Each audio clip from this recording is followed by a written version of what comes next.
আশা বলবে আপনি ন্যাশনাল টিমের চান্স পাওয়ার আগে থেকে কিন্তু স্টার। আসলে আমার লাইফটা চেঞ্জ হয়েছিল 4 দিনে। আপনাদের সময় কি এমন ব্যাপার ছিল যে আপনারা এসেই কিন্তু ইম্প্যাক্ট ফেলতে পারতেন? দ্যাটস ট্রু, সেটা এখন হয় না। 2006-এর সাথে আমরা ন্যাশনাল লিগের ম্যাচ খেলছিলাম রাজশাহী এবং ঢাকা ডিভিশন। রাজশাহীতে পুরা স্টেডিয়াম ভর্তি ছিল এবং 5,000 মানুষ চলে গিয়েছে, জায়গা নাই। 190-তে একটা ব্যাটসম্যান কেমনে আউট হয়? এইটা মজার ঘটনা কি, সৌরভ গাঙ্গুলি ব্যাটিং করছিল চিটাগাংয়ে, যুবরাজ সিং এবং লাক্সমান খেলছিল না। যেহেতু দাদা বাংলা বুঝে, আমি বলি যে দাদা কিন্তু অনেক প্রেসারে আছে, রান না করলে কিন্তু ড্রপ পড়বে নেক্সট খেলায়, এইসব বলার পরে ওই যে ছবি যখন দেখলাম, তুই বল বয় ছিলি আর এখন আমাকে স্লেজিং করিস। কাদেরকে কোচিং করানোটা সহজ বা কঠিন সবচেয়ে বেশি, একদম বাচ্চাদেরকে নাকি এলিট লেভেলে?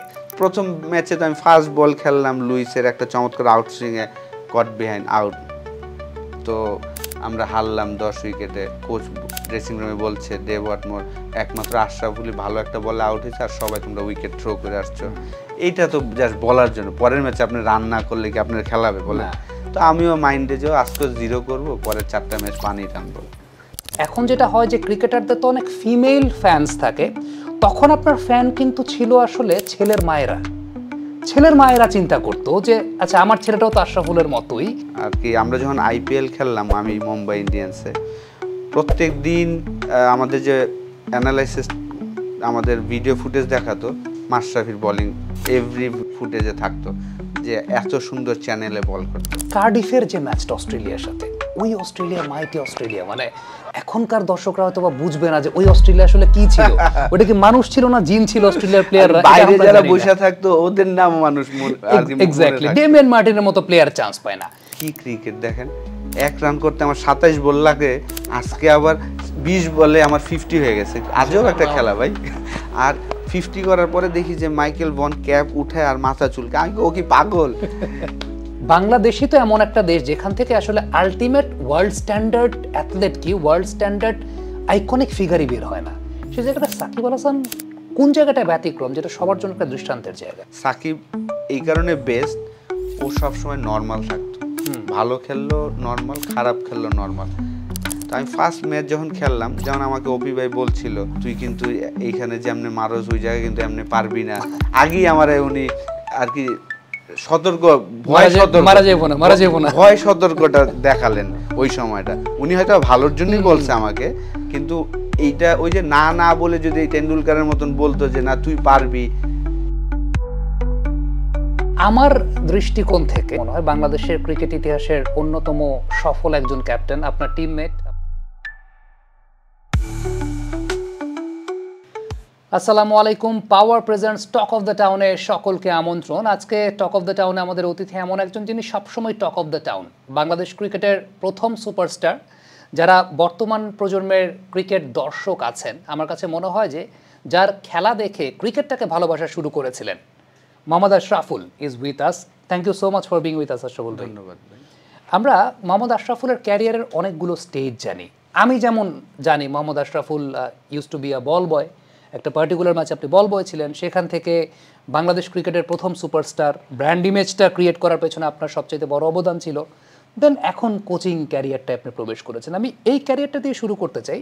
আমি খুব লেম্যান্স একটা কোশ্চেন করি, কাদেরকে কোচিং করানোটা সহজ বা কঠিন সবচেয়ে বেশি, একদম বাচ্চাদেরকে নাকি এলিট লেভেলে? কোনটা সহজ বা কোনটা কঠিন? আমরা যারা মাত্র খেলা শেষ করে কোচিং লাইনে এসেছি, আমার কাছে মনে হয় যে এলিট প্লেয়ারদের কোচিং করানোটা সহজ। কারণ কোচিং জিনিসটা কি, আপনি এলিট প্লেয়ারদের গেম সেন্সটা, সিচুয়েশন কি ডিমান্ড করে, এই বলারের এগেনস্টে কি করা উচিত, এই জিনিসগুলো আসলে ইনপুট দেওয়াটা হলো কোচিং আমার কাছে মনে হয়।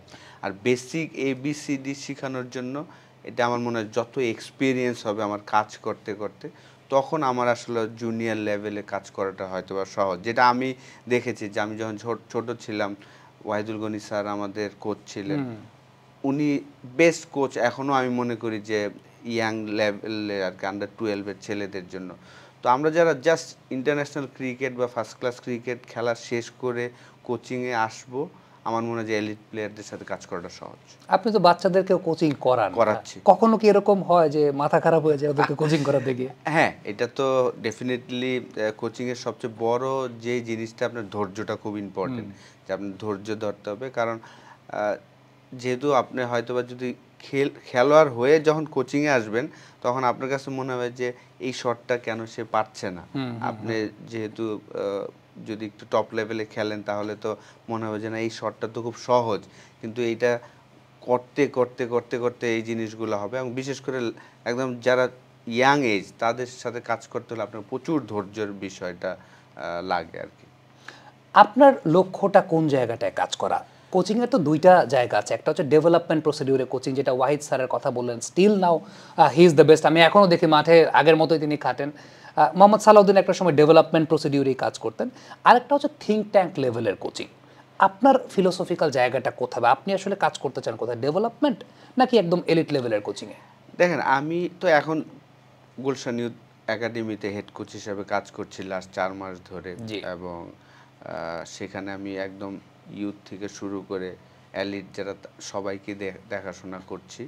কিন্তু আমার কাছে মনে হয় যে যেহেতু আমি টপ লেভেলে লাইক রংপুর রাইডার্সের হয়ে গ্লোবালে কাজ করলাম প্রথম, এবং বিপিএলও কাজ করলাম, ওই জায়গাটা কি হয় আমার জন্য একটু সহজ হয় কাজ করাটা। আমি আমার এক্সপিরিয়েন্সটা শেয়ার করতে পারি, এই সিচুয়েশনটা কি হবে, এবং ইনপুট দিতে পারি জিনিসগুলা। যেহেতু আমাদের হেড কোচ ছিলেন মিকিয়ার, তার সাথে আমার খুব ভালো একটা কেমিস্ট্রি ছিল, আমি মনে করি থাকবে, সবসময় থাকবে আশা করি। সেও আমাকে প্রচুর সাপোর্ট করেছেন। তো আমি চাই যে নেক্সট কিছুদিন হয়তোবা এই ধরনের এলিট প্লেয়ারদের সাথে কাজ করে আমার শেখার তো অনেক কিছু আছে, তো সেই জিনিসগুলো হয়তোবা আমি ক্রিকেটের ভাষা কিন্তু এক একজনের কাছে এক এক রকম, আপনার এক এক কোচের কাছে এক এক রকম। তো সেই জিনিসগুলোই আপনি যত কাজ করবেন আপনি শিখতে পারবেন। কাভার ড্রাইভ, একটা কাভার ড্রাইভ এক জায়গায় 3 জায়গায় মারা যায়, ঠিক না? Cover drive. তো এই জিনিসগুলো আপনি যত কাজ করবেন আপনি হয়তোবা সেভাবে শিখাতে পারবেন। তো এই মুহূর্তে আমি আসলে আর কি এলিট যে কোনো জায়গায় কাজ করার চেষ্টা করছি। রিসেন্টলি আমি আসলে মেয়েদের সাথেও কাজ করব। ঢাকা প্রিমিয়ার লিগ শুরু হচ্ছে, গুলশান ইউথ ক্লাবের হয়ে আমি তাদেরও হেড কোচ হিসাবে, প্রিমিয়ার লিগ শুরু হচ্ছে 19 তারিখ থেকে, তাদের হয়েও কাজ করব।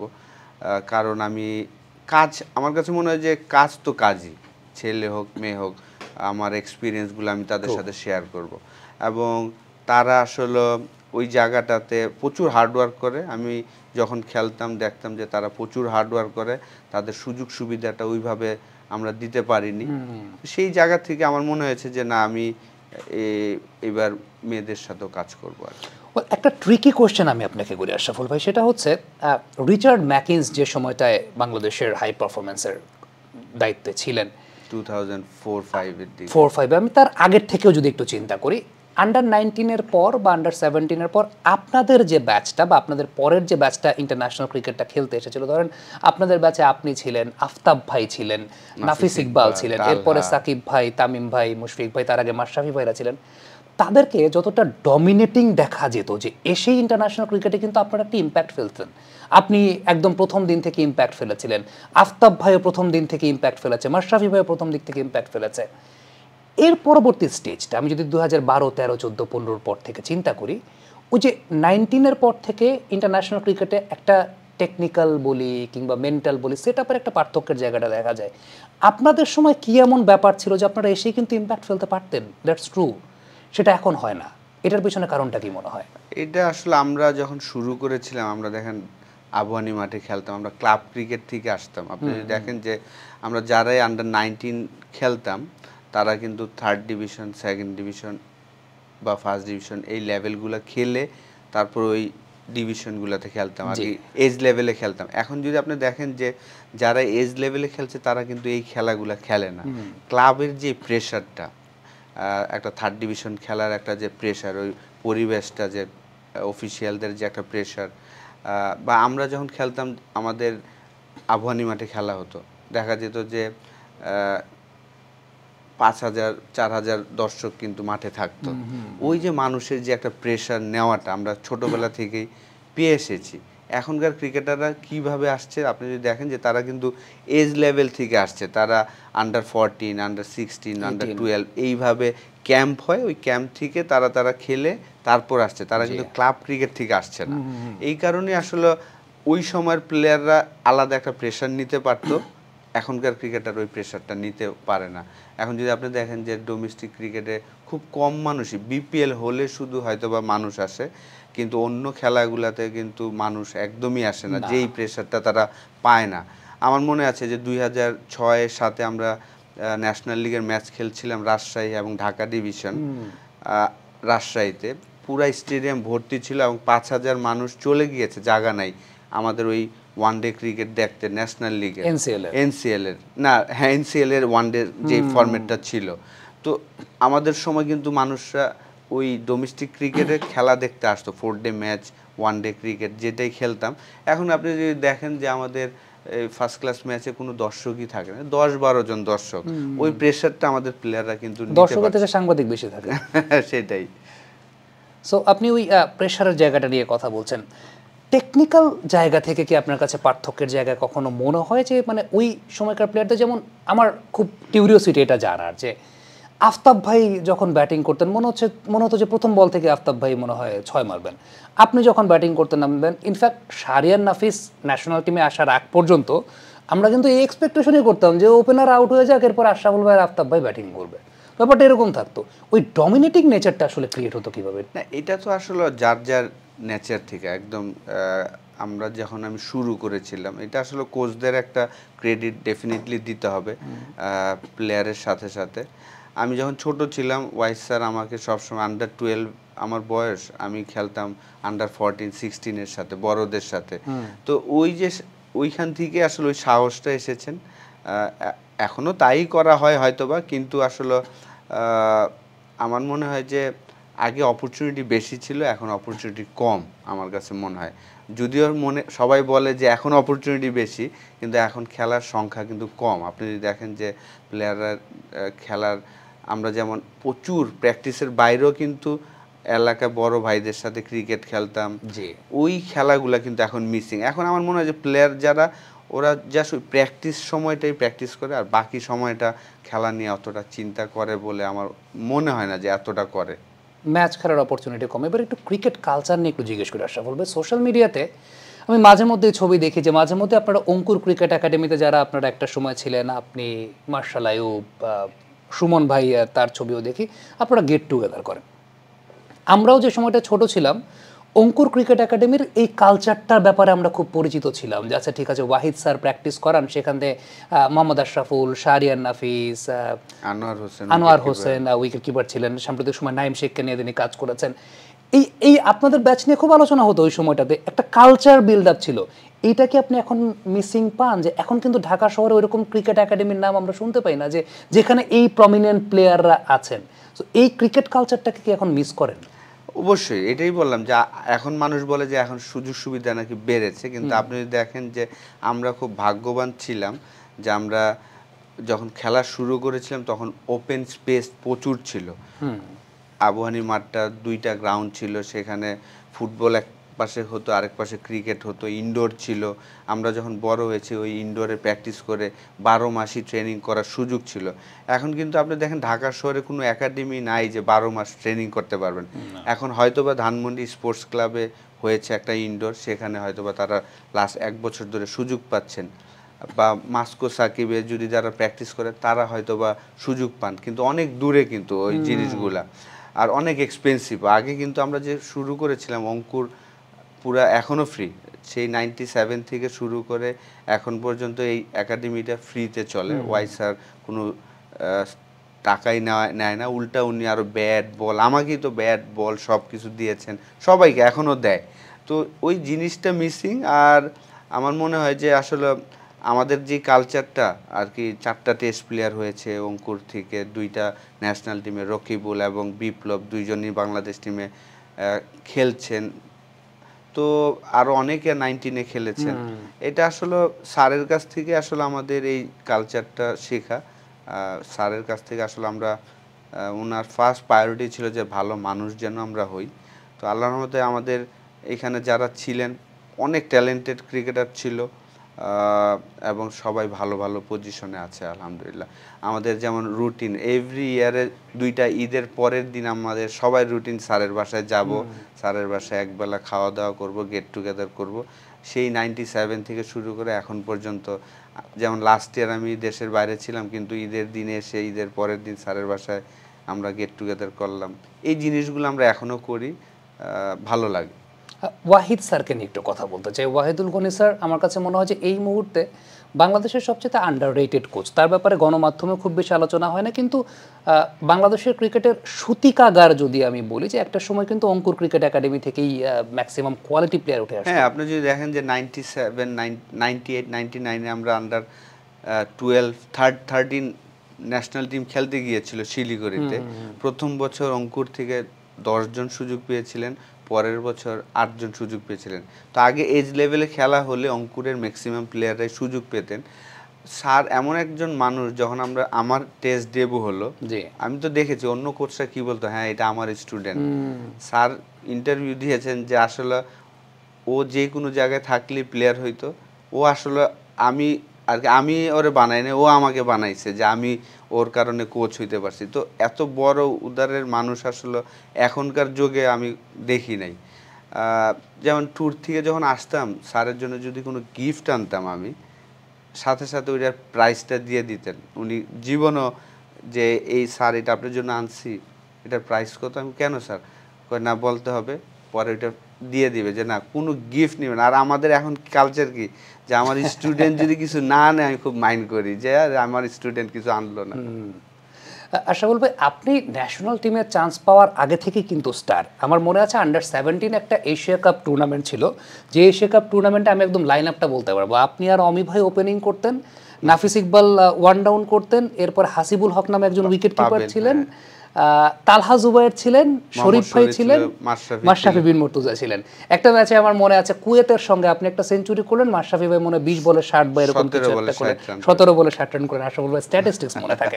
সো ওই পার্টিকুলার টুর্নামেন্টটা এবং ওই সময় আন্ডার-17 এশিয়া কাপ, এই যে একটা চল ছিল সবকিছু, ফাইনাল ম্যাচে আমরা পার্থিব পাটেল ছিলেন আমাদের এগেইনস্ট টিমে, 226 করে হেরেছিলেন আপনারা। হ্যাঁ 226, আমি 89 করেছিলাম। ওই ম্যাচটা ফার্স্ট টেলিকাস্ট হয়েছিল, বিটিভিতে খেলা দেখিয়েছিল। তো ওই ম্যাচ থেকে হ্যাঁ বলতে পারেন যে সবাই আর কি আমাকে ওই সময় থেকেই জানতে পেরেছে যে না আমি আসছি আর কি ক্রিকেটে। আমি লাকি ছিলাম যে ওই এশিয়া কাপে একটা সেঞ্চুরি করেছিলাম, বেস্ট ব্যাটসম্যান হয়েছিলাম।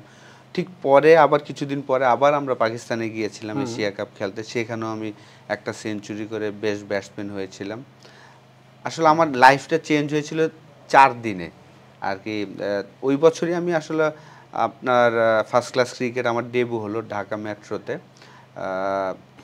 ঢাকা মেট্রোর হয়ে সেকেন্ড ম্যাচে আমি সেঞ্চুরি করেছিলাম খুলনার সাথে। অস্ট্রেলিয়া একাডেমি এসেছিল তখন, শন মার্শ ছিল। হ্যাঁ, ওই টিমে শন মার্শ ছিল। তাদের ব্যাটিং আর বোলিং ওকে ছিল আর যেহেতু আমি 2টা ম্যাচ খেলেছিলাম, অতটা গ্রেট ছিল না, কিন্তু তাদের রানিং বিটুইন দ্য উইকেট দিয়ে আমাদের হারাতো প্রত্যেক দিনই। আমরা যেই রানই করতাম আমরা ট্যাপ করেই রান। তো একমাত্র আমাদের সুযোগ ছিল লাস্ট ম্যাচটাই জিতার, ওয়ানডে। ওই ম্যাচে আমি 110 নট আউট ছিলাম, আমরা 250+ রান করেছিলাম, কিন্তু তারা ওই সেম জাস্ট ট্যাপ করে রান নিয়ে ম্যাচ হারলাম। পরের দিন ব্রেক ছিল, পরের দিন আমরা চিটাগাংয়ের সাথে ঢাকা মেট্রো খেলছিলাম বঙ্গবন্ধু স্টেডিয়ামে।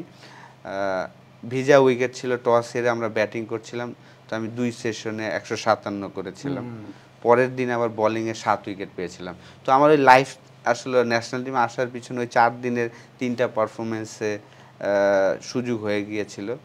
ওই সিজনে আমি ফার্স্ট ক্লাসে আসলে 575 রান করেছিলাম আমার প্রথম ফার্স্ট ক্লাস ক্রিকেটে, 2টা 100, 2টা 50 আর 37 উইকেট পেয়েছিলাম লেগ স্পিন করে। যেহেতু সুজন ভাই ক্যাপ্টেন ছিলেন, উনি আমাকে প্রচুর লাইক করতেন। আমার খেলার কথা ছিল কিন্তু আসলে চিটাগাং ডিভিশনের হয়ে, যেহেতু আমার গ্রামের বাড়ি কুমিল্লা আর কি বানসারামপুর, তো আমার অটোমেটিক খেলার কথা চিটাগাংয়ে।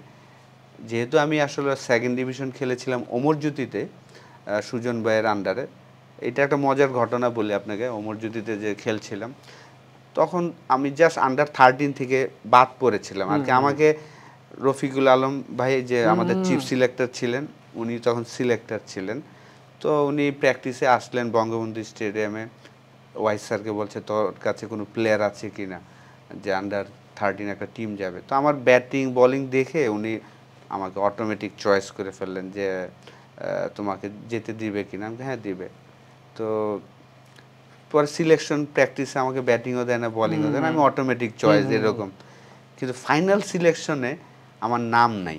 তো আমি তো ভোর 6টার সময় উঠে বাসা থেকে বের হয়ে, আমি থাকতাম মাদার টেক নতুন পাড়া, আমার খালাদের বাসায়, আমরা নিচতলায় থাকতাম, খালারা দোতলায় থাকতো।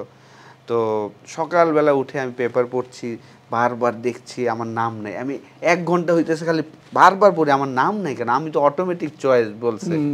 পরে তো আমি খুব মন খারাপ, বঙ্গবন্ধু স্টেডিয়ামে আসছি দুপুরের দিকে, বিকালের দিকে ওয়াইস স্যারও আসছে, খুব আপসেট আমি।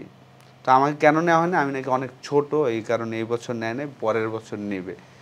তারপর তো ওয়াইস স্যার বললো আচ্ছা ঠিক আছে তোকে আমি 2nd ডিভিশন খেলাবো। আমি এর আগের বছর কোয়ালিফাইন খেলেছিলাম অঙ্কুরের হয়ে, হ্যাঁ 3rd ডিভিশন কোয়ালিফাইন খেলেছিলাম।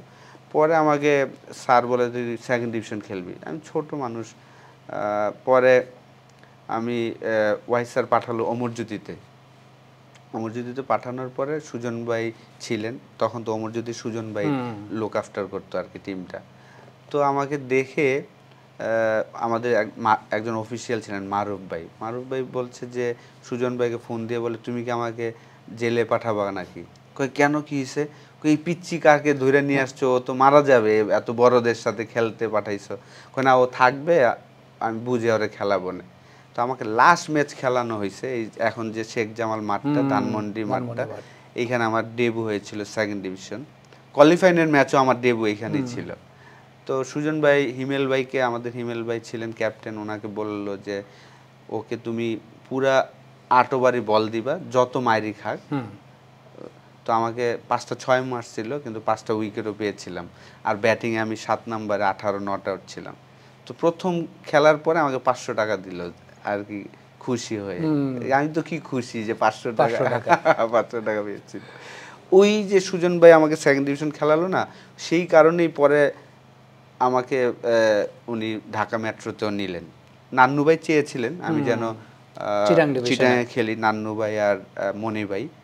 কিন্তু আকরাম ভাই আবার অতটা আগ্রহ দেখায় নাই, কারণ ওই সময় নাফিজ ইকবালও ছিল চিটাগাংয়ে ওপেনার, তারপর শাহেদ মেহমুদ খেলতেন ওনাদের লেগ স্পিনার। তো সেই কারণে আকরাম ভাই বলছে যে যেহেতু আমাদের 2টা প্লেয়ার এই একই পজিশনে আছে, এর চেয়ে ভালো নান্নু আর কি, নান্নু ভাই আর মনি ভাইকে কনভিন্স করে আমাকে ঢাকা মেট্রোতে সুজন ভাই নিলেন। নেওয়ার পর সুজন ভাই তো আমাকে প্রচুর লাইক করতো। তো যখনই দেখা যেত যে আমাকে একটু মারছে ব্যাটসম্যানরা, উনি স্টপ করে ওই উইকেট পড়ে গেলে আবার নিয়ে আসতো, স্লিপ থেকে বলতো যে ফ্লাইট দাও, ফ্লাইট দেয়, দেখি আউট হয়ে যায়। তো ওই সিজনটা ছিল অসাধারণ একটা সিজন আমার, সাথে সাথে তো ন্যাশনাল টিমের সুযোগই পেয়ে গেলাম।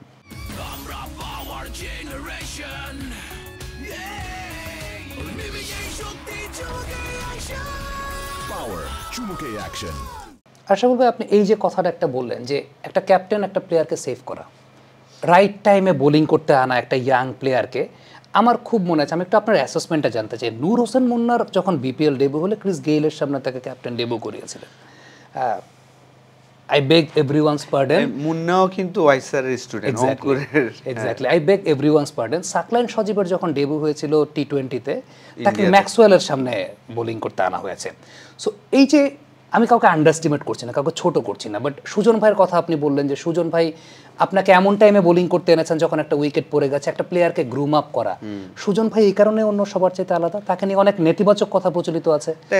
সুজন ভাই কিন্তু আসলে আমাদের নেতিবাচক কথা যেটা বলে ওটা তো আলাদা, কিন্তু আমাদের এই যে টেস্ট স্ট্যাটাস পাওয়ার পরে তো আমি সবগুলা খেলাই দেখছি এবং আছি টিমের সাথে। জি, উনি অনেকগুলো প্লেয়ারকে ক্যাপ্টেন বানিয়েছেন, ডেফিনেটলি আমাকেও ক্যাপ্টেন বানিয়েছেন। আবার ধরেন এই যে মোসাদ্দেক, তারপর মাহমুদুল্লাহ, সবাইকে আর কি, এই যে প্লেয়ারগুলা আরাফাত সানি, উনি অপরচুনিটি করে দিতেন প্লেয়ারদের, ইয়াং প্লেয়ারদের। যেমন আমি ক্যাপ্টেন হলাম কিভাবে, উনি তখন ঢাকা ডিভিশনের ক্যাপ্টেন, তো যখন দেখছে যে আমার ক্যাপ্টেন হওয়ার সম্ভাবনা আছে, সেই কারণে উনি কিন্তু ঢাকা ন্যাশনাল লিগ থেকে উনি বললেন যে আমি আর করবো না, তুই কর, যেহেতু এই আর কি এই এক্সপিরিয়েন্সটা তোর কাজে দিবে ন্যাশনাল টিমের ক্যাপ্টেন হওয়ার জন্য। উনি কিন্তু সরে যেয়ে আমাকে দিলেন এবং আমি পরে ক্যাপ্টেন হলাম। যদিও হাবিবুল বাশার সুমন ভাইও চেয়েছেন যেন আমি ক্যাপ্টেন হই, যদিও তখন শাহরিয়ার নাফিস ভাইস ক্যাপ্টেন ছিল।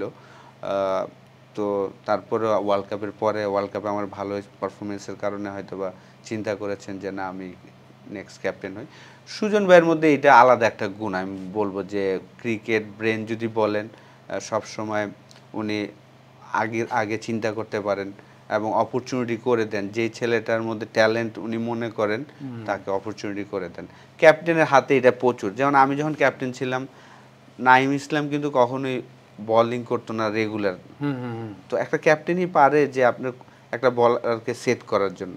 যখনই খারাপ সিচুয়েশন, ধরেন 4-5টা উইকেট পড়ে গিয়েছে, তখনই নাঈম এসে বল করতেন এবং 10 ওভার বল করে তার কোঠাটা শেষ করে ফেলতেন এবং এইভাবেই কিন্তু সে অনেক দিন ধরে ন্যাশনাল টিমে খেলেছিলেন।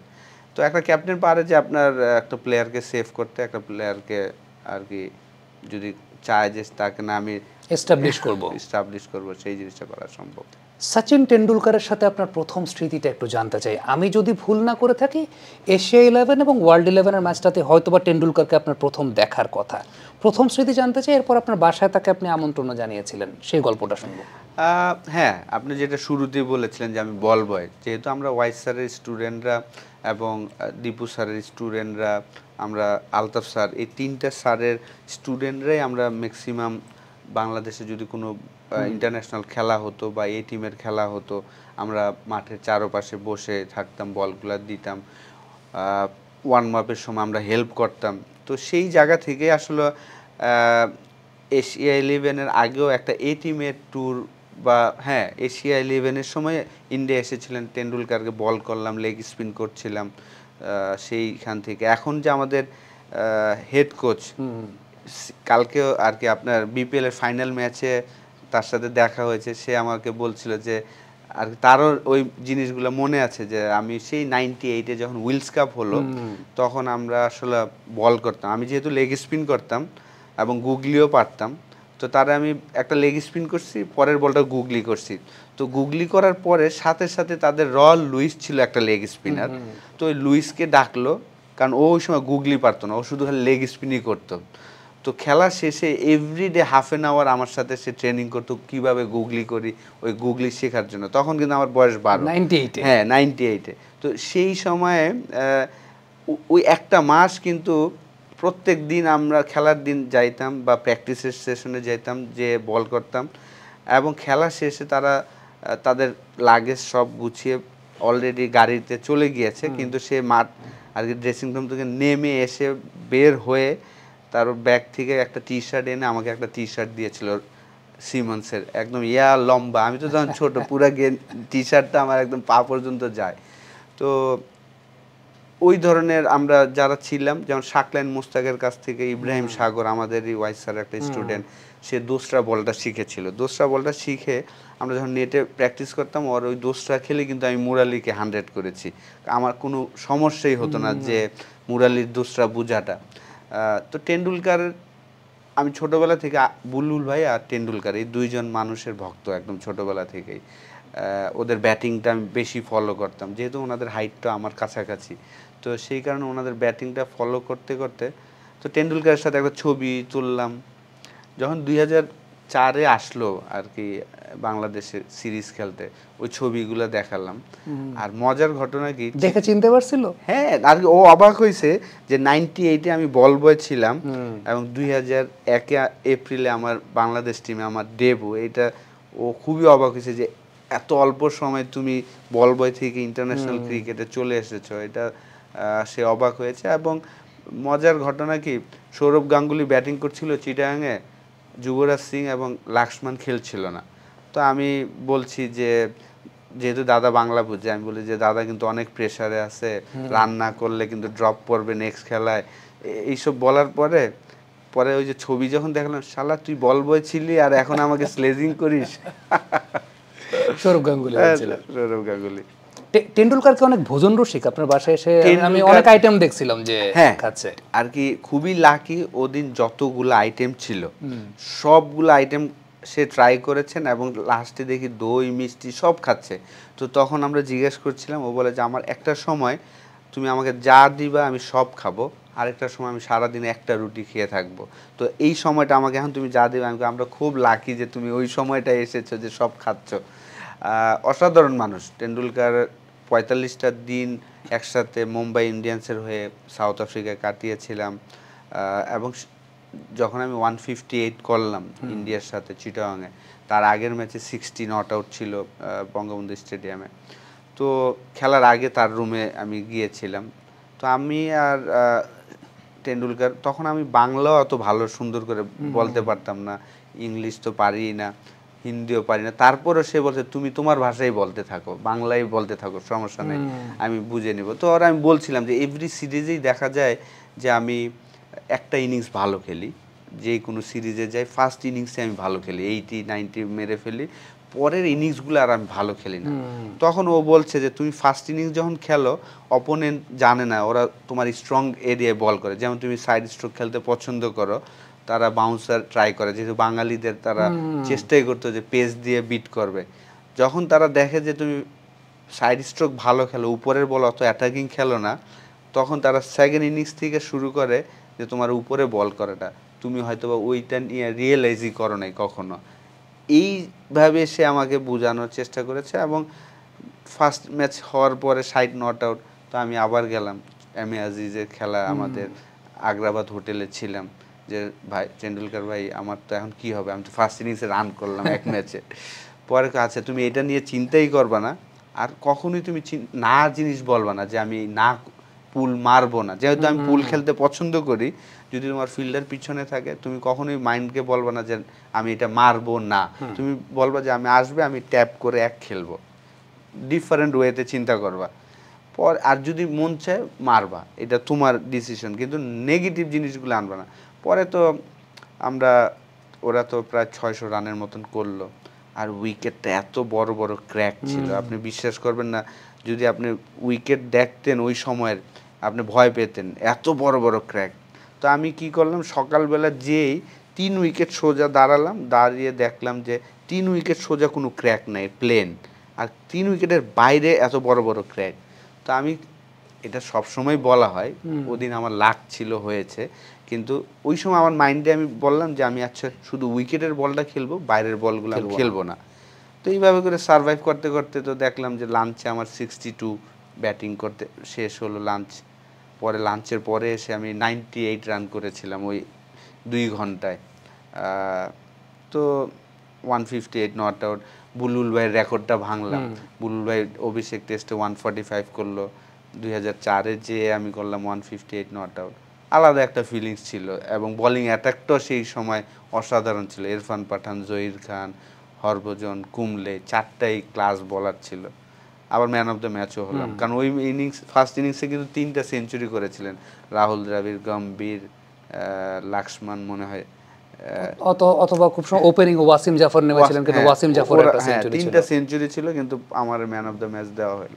মানে আমার খুব মনে আছে যে ইরফান পাঠানকে ডিপ মিড উইকেট দিয়ে একটা ছক্কা মেরেছিলেন, নতুন বলে, একদম নতুন বলে, একদম সুইং করে আসছিল, আমি ফ্লিক করে, হ্যাঁ 3টা 6 ছিল। হ্যাঁ, আমি একটা বিষয় তখন খুব অবাক লাগতো, তখন তো স্টার স্পোর্টসে খেলা দেখাতো, এবং কোনো একজন ব্যাটসম্যান যখন ব্যাটিং করতে নামতো সে সময়টা তো ওই ব্যাটসম্যানের একটা বায়োগ্রাফিক্যাল কিছু একটা দেখাতো, আপনি বলতেন I am Mohammad Ashraful, I am 21 years right hand batsman, সেইখানে একটা কথা বলতেন, my favourite shot is pool shot. Bangladeshi একজন ব্যাটসম্যান বলছে my favourite shot is pool shot. Normally Bangladeshi batsman বললে কি স্ট্রেট ড্রাইভ বলবে, কাভার ড্রাইভ বলবে, এর বাইরে তো হওয়ার কথা। আমার কি হয়েছিল ছোটবেলা থেকেই, যখন আমি খেলা শুরু করি, আর আমি ফার্স্ট ম্যাচ যখন খেললাম জিম্বাবুয়ের সাথে, আমি কিন্তু প্রচুর অ্যাটাকিং ব্যাটসম্যান ছিলাম ছোটোবেলা থেকে। এটা আমার স্যারের একটা ক্রেডিট আমি বলবো, ওয়াইস স্যারের, কারণ আমি প্র্যাকটিসটাই করতাম ঘাসের উপরে। বঙ্গবন্ধু স্টেডিয়ামে যখন আমরা প্র্যাকটিস করতাম, একটু রোল করে দিত ঘাসের উপরে, ওই রোলের মধ্যে পেস বোলাররা বল করতো, আমি ওই রোলের মধ্যে ওই ঘাসের উপরে ব্যাটিং করতাম। আর প্রচুর টেপ টেনিস বা টেনিস বলে আমি ক্রিকেট খেলেছি, ওইটার কারণে আমার সাইড স্ট্রোকটা খুব ইমপ্রুভ হয়েছিল। আর আমি যেটা খেলা তো আমি প্রচুর ছোটোবেলা থেকে ফলো করি, তো আমরা যখন টেস্ট স্ট্যাটাস পেলাম, আমরা কিন্তু বিগ জাম্প না, আইসিসি থেকে টেস্ট ক্রিকেটে আমরা তো কল্পনাই করতে পারিনি। তো আমি যখন দেখতাম যে আমাদের প্লেয়াররা কিন্তু ইউজ টু ছিল না যে 145 পেস খেলাটা, আমরা 120-25 থেকে 145-এ যে বিগ জাম্পটা, তো আমার মধ্যে ওই জিনিসটাই ছিল যে ভয় পাবো না আর কি। আমি তো জানি যে আমার প্লেয়াররা ভয় পায় আর কি ওই সময়, ঠিক না? আমি যেন ভয় না পাই, আমি যেন বলের উপরে যাই, আমি যেন দেখাইতে পারি আর এই জিনিসটা আমার মধ্যে ছিল যে দেখাবো আমি মানুষকে যে আমি ভয় পাই না। তো আমি ফার্স্ট ম্যাচ যখন খেললাম, যেমন আমাকে অপি ভাই বলছিল প্রথম ম্যাচ, তুই কিন্তু এইখানে যেমনি মারোস ওই জায়গায় কিন্তু এমনি পারবি না। আগেই আমার উনি আর কি সতর্ক, ভয় সতর্কটা দেখালেন ওই সময়টা। উনি হয়তো ভালোর জন্যই বলছে আমাকে, কিন্তু এইটা ওই যে না না বলে যদি টেন্ডুলকারের মতন বলতো যে না তুই পারবি, সমস্যা নাই, খালি এইটা দেখিস, এই পজিটিভভাবে যদি বলতো। কিন্তু উনি কিন্তু ফার্স্টে আমার বলছে যে দেখিস তুই কিন্তু এইখানে যেমনি মারোস এই জায়গায় কিন্তু এমনি মারতে পারবি না। কিন্তু আমি কেন পারবো না, আমি মাইরেই দেখাম, স্কোয়ার কাট করে একটা প্রথম স্কোরিং শট ছিল। প্রথম বল আমি যখন ব্লিকনেটের বল খেলছি 151 কিলোমিটার, আমি প্রথম বল পুল মারতে গেছি, কিন্তু ওইটা কিন্তু পুলের বল না, কিন্তু আমি উনি না করছে, আমি বলছি দেখায় দিব, আমি কেন পারবো না। পরে তো একটা এক্সট্রা কাভার দিয়ে মারলাম 4, একটা মিডনের উপর দিয়ে 4 মারলাম। ওই সময় জাভেদ ভাই একটা কথা বলছিল আমারে যে তুই খালি ওর স্লোয়ার বলটা খেয়াল করিস, আর কিছু না, তুই তোর মতনই খেল, খালি স্লোয়ারটা। আমি তো আর আমার লাইফে আছি যে আমি ফার্স্ট ম্যাচ খেলছি দেবো, আবার যাওয়ার আগে ইমরান স্যার বলছে যে তুমি 9 রানের বেশি করতে পারবে না, তো আমার 9 রান হয়েছে, পরে স্লোয়ার দিয়েছে, আমি মারছি, পয়েন্টে আউট হয়ে গেছিলাম। তো 9 রান পরে আমি ড্রেসিং রুমে এসে হাসতেছি, কিরে হাসছিস কেন?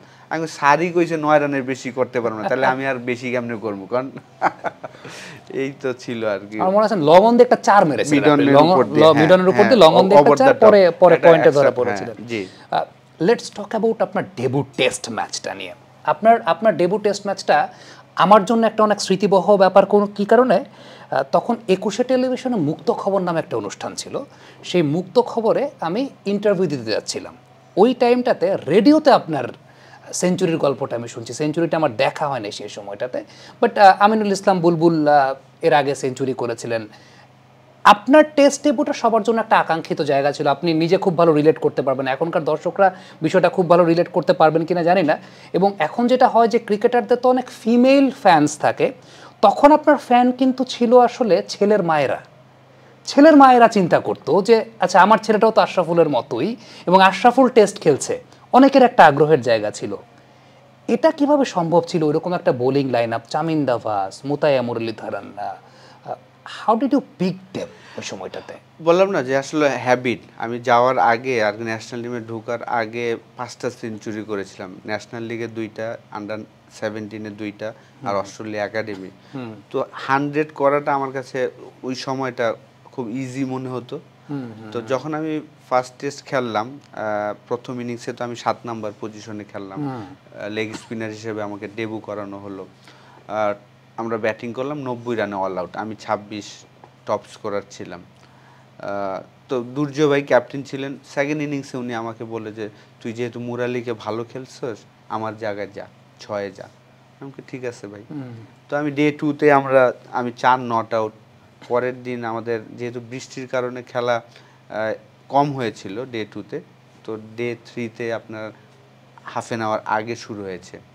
তো আমি আর বুলবুল ভাই হলো আমার রোল মডেল, কিন্তু বুলবুল ভাই ওই সময়টা আমার সাথে অতটা কথা বলছিল না ওই ম্যাচটাতে, কারণ আকরাম ভাই ড্রপ পড়ে গিয়েছিলেন।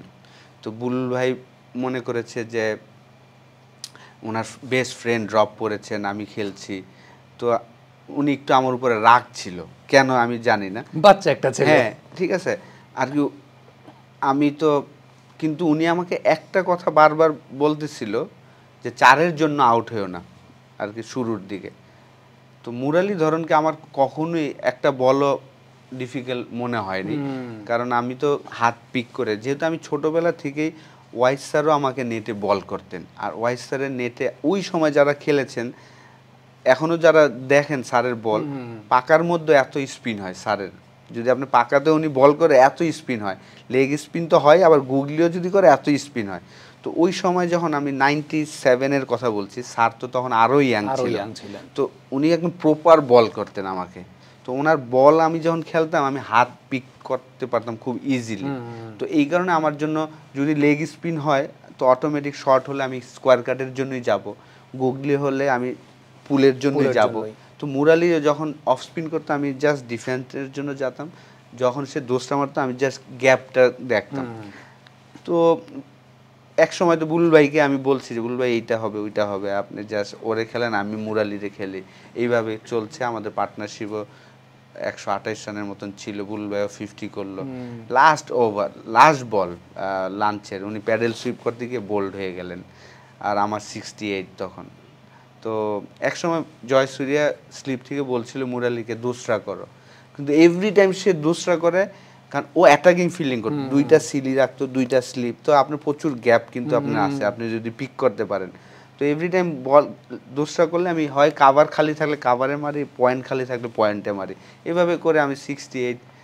তো জয়সূর্যা বলছে দোসরা মারো, আর ও বলছে লাভ নাই, বুঝে ফেলে সব। এই ফিলিংসটা খুব ভালো লাগছে।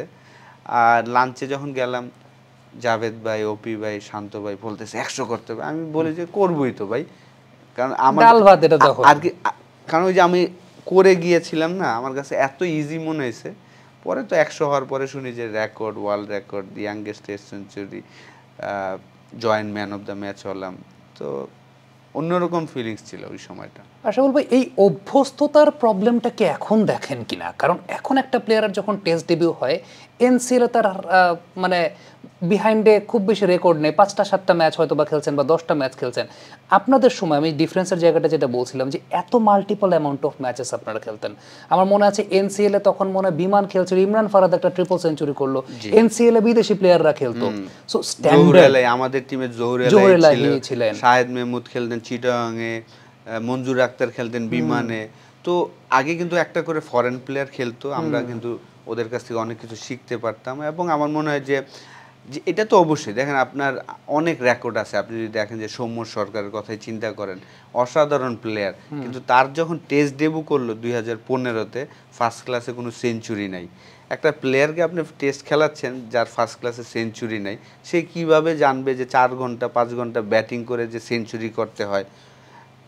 কামরুল ইসলাম রাব্বিকে আমরা টেস্ট ডেবিউ করে ইয়েছিলাম 2015 বা 16-তে, 15-16, সে ফার্স্ট লিস্ট এ ক্রিকেটে হাইয়েস্ট উইকেট টেকার 26টা, তাকে আমরা টেস্ট ডেবিউ করালাম। তার কখনো 5 উইকেট নেওয়ার অভ্যাস নাই ফার্স্ট ক্লাস ক্রিকেটে, কিন্তু তার আমরা টেস্ট খেলাচ্ছি।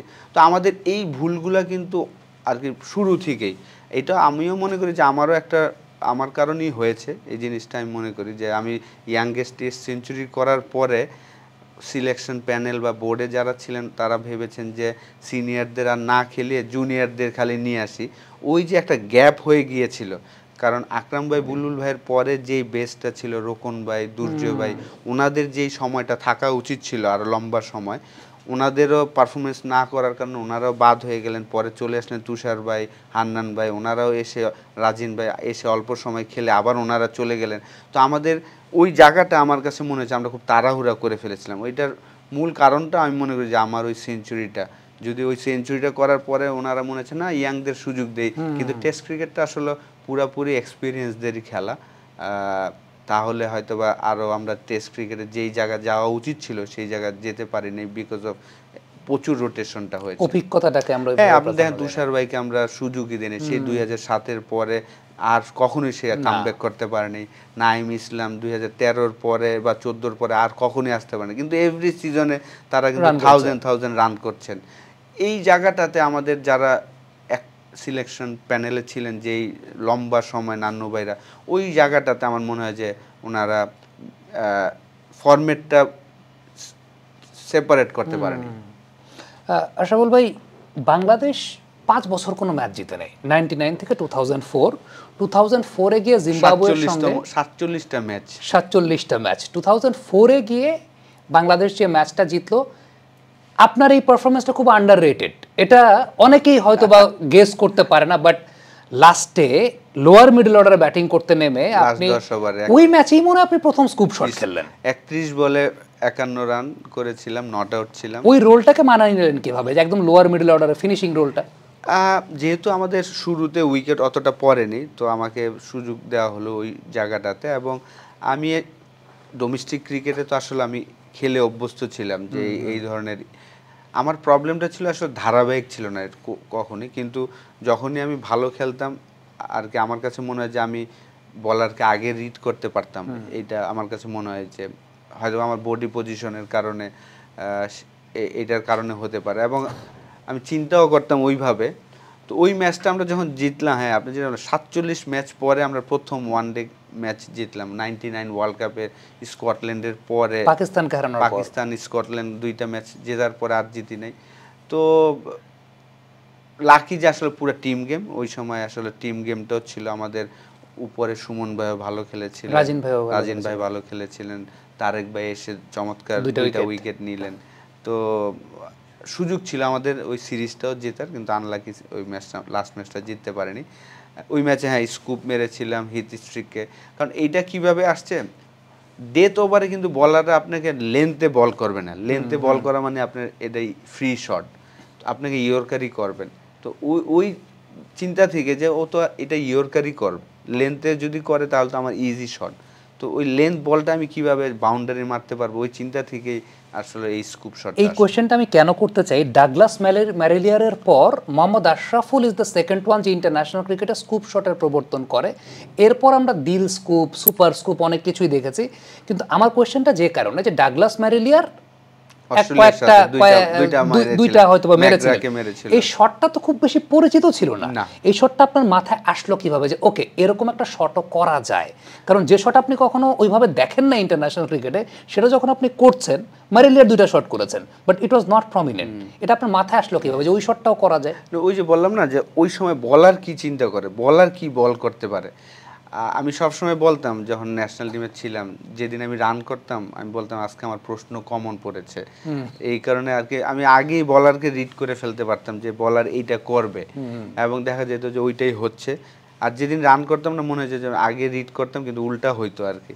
তো এই স্কুপ শটটা কিভাবে আসলো, আমি জানতাম যে যখনই আপনার ফিল্ডার উপরে আনবেন, ফাইন লেগটা উপরে আনবেন, তখন হয়তোবা আপনার ডেতে যখন ব্যাটিং করবেন আপনার বলার কিন্তু ইয়র্কারের লেন্থই করবে, আপনি তখন বাউন্সার দিবে না। কারণ বাউন্সার দিলে ইজিলি টপেজ হয়ে যাবে, বা আপনি লেন্থে দিবেন না, লেন্থে দিলে আপনি এটা মারবেন।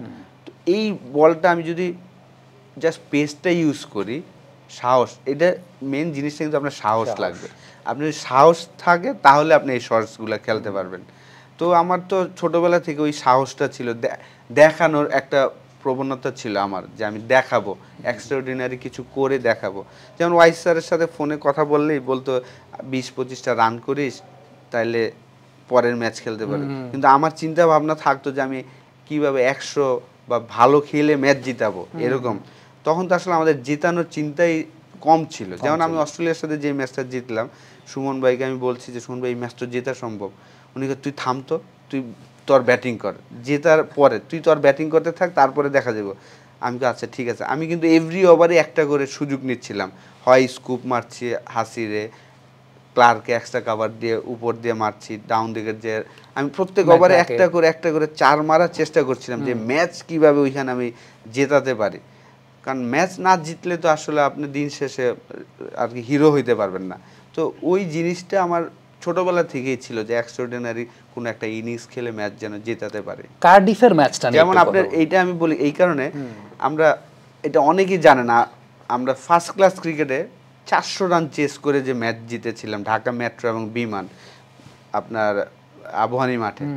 বিমান তারা 410 না 20 রান করে আর কি আমাদের ডে 3-তে ছাড়ে নাই। তো ফারুক ভাইয়ের ভাই না কে জানি মারা গিয়েছিলেন, উনি ক্যাপ্টেন ছিলেন। তো উনি বলছিল যে আমাদের আসলে আরও আগেই ছাড়া উচিত ছিল, ছাড়ি নাই। তো পরের দিন সকালবেলা ছাড়লো।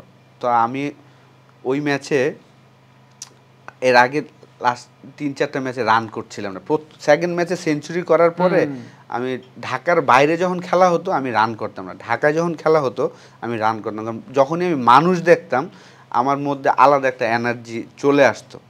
তো ওই ম্যাচে আমার ব্যাটিং করার কথা হলো 7-8 নম্বরে আর কি 400 রান যখন আমরা চেস করি, রতন স্যার কোচ ছিলেন, সুজন ভাই স্যারকে যায় বলছে ওরে 7-8 খেলায় কি লাভ হবে স্যার, ওরে ওপেনিংই দেন, যদি কিছু করে ও ওপেনিংই করবে। পরে আমাকে যা ওপেনিংয়ে যা, আমি আর অপি ভাই যে লাঞ্চে আমরা 100-150 রানের পার্টনারশিপ দুইজন, আমি করলাম 80, অপি ভাই করলো 100, দুর্য ভাই করলো 100, রকুন ভাই করলো 100, 3-100 একটা 80, আমরা 70 ওভারে 410 না 420 রান চেস প্রথম আর কি। ওই সময় লাঞ্চের সময় বুলবুল ভাইরা আসলো, ওনারা তো ভাবছে যে 400 রান কিভাবে সম্ভব, কিন্তু আমাদের মধ্যে কিন্তু ওই বিলিফটা ছিল জানেন, সুজন ভাই কিন্তু ওই বিলিফটা দিয়েছিল আমাদের সবাই যে এই রান ড্রোন আমরা জিতার জন্য খেলবো, হারলে হারবো। তো আমরা তো ব্যাটিং ওইভাবেই করছি, মঞ্জুর আক্তার বল করে ওভারে 2-3টা করে 4 সমানে মারতেছি, সুইপ টুইপ মায়েরা। তো এই জিনিসটা ছোটবেলা থেকেই আমার মধ্যে ছিল যে জিতাইতে হবে ম্যাচ, আর যেই রানই হোক সম্ভব। তো আমার এই কারণে আমার যদি অ্যাভারেজগুলো দেখেন না, সবসময় অপোনেন্ট 280-300 করছে, ওই জায়গায় কি আমি যদি চাইতাম আর কি ওই ব্রেন হইতো যে না আমি নিজের জন্য খেলি, একটা 50 মেরে আপনি বের হয়ে আসতে পারতেন। যেটা আমি লাস্টের দিকে আমি চেষ্টা করে যে আপনার কলাবাগানের হয়ে যে 5টা সেঞ্চুরি করেছিলাম, প্রথম 7 ম্যাচে একটা সেঞ্চুরি, পরে আমাকে ড্রপ দিবে জালাল স্যার ফোন দিছে রাতের বেলা যে আশরাফুল সরি কালকে তুই খেলবি না, আমি কই খেলবো না, আচ্ছা। পরে আমি সকালবেলা চলে গেলাম আপনার, আমি তো আমার গাড়ি নিয়ে যাই আমার ড্রাইভারে নিয়ে, আর টিম আসতে একটু লেট করছে যেহেতু রাস্তায় জ্যাম ছিল। তো আমাদের ফিল্ডিং কোচ আসলো, ওনারা আমি বললাম ভাই আমাকে আজকে প্লিজ সুযোগ দেন, আজকে ভালো না খেলে পরের সব ম্যাচ বসায় রেখেন, সমস্যা নেই। বাবু ভাই আসলো আমাদের মালিক রিয়াজ বাবু ভাই, বাবু ভাইরা বললাম বাবু ভাই আমাকে এই ম্যাচটা সুযোগ দেন, তারপর যদি না হয় আমি আর খেলবো না, আর ড্রপ দেন। আমি কিছু জানি না, তুমি কোচের সাথে।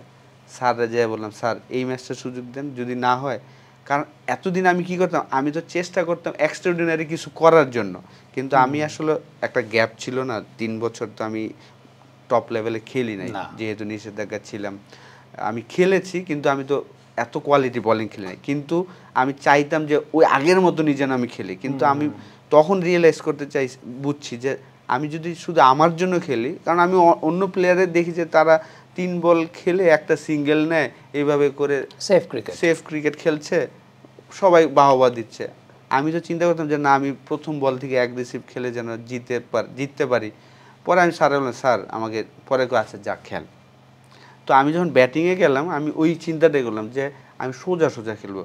আমি জানি যে আমি যদি সোজা খেলি আমার বাংলাদেশের কোনো বলার আছে যে আমার আউট করতে পারবে, এরকম আমি বিলিভ করি না যে কেউ আছে, যে আমি যদি সোজা ব্যাটিং খেলি, যদি আমি সেফ খেলি। ওই দিন আমি 100 করলাম এবং ম্যাচও জিতলো। আপনার খেলাঘর ইয়ার সাথে ছিল, অগ্রণী ব্যাংকের সাথে ছিল, তাসামুলও 100 করলো, আমিও 100 করলাম। পরের ম্যাচও, পরে আমি ব্যাক টু ব্যাক 3 ম্যাচে 3টা 100 করলাম, একই প্ল্যানে যে আমি জাস্ট সোজা খেলবো, আমার এত মানুষের দেখানোর দরকার নেই আর কি হইলো না হইলো।